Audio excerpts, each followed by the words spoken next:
Ultracycling magazine.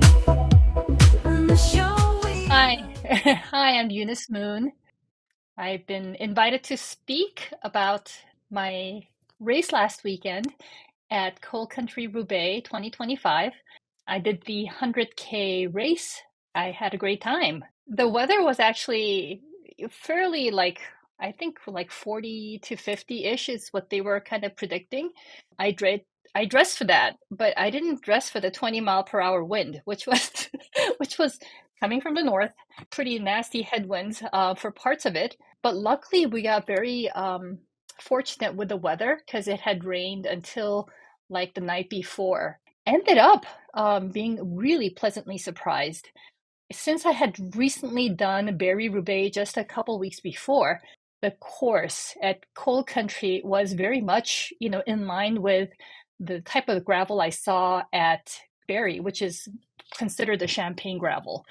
Just really, for the most part, really nice. I mean, we had a couple segments of slightly looser, like medium-sized gravel, but for the most part, it was just beautiful. And yes, it was moist, but there was not a lot of standing water. But I will say, because we had such a rough winter, I saw more potholes.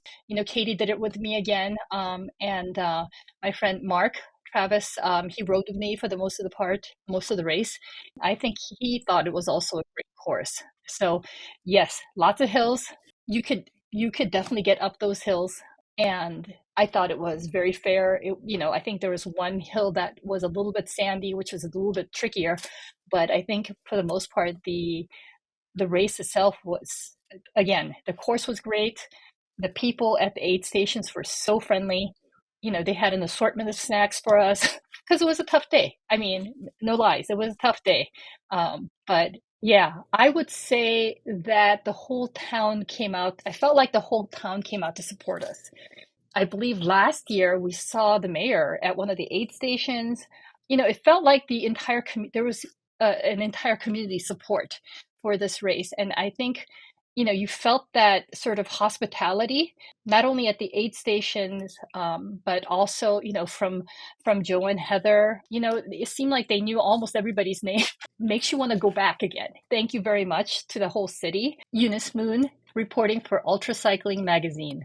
Howdy, I'm Joe Lawhorn, and this is my wife Heather Lawhorn. And we started a great event called the Coal Country Roubaix here in Lisbon, Ohio, and I would like to introduce the mayor, Peter Wilson. Good evening.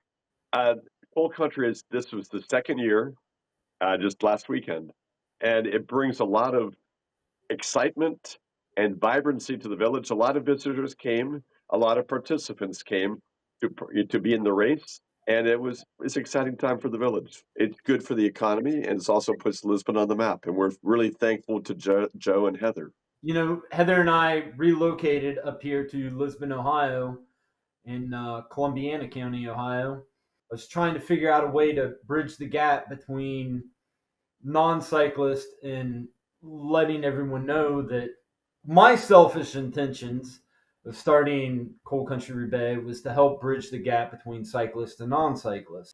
I found out the hotel here in Lisbon, Ohio had sold out. Our good friend at the Cantina 70 Bar and Grill, he was telling us how wonderful business was that weekend. Nourish Coffee there in Lisbon, Ohio, they had line out the door.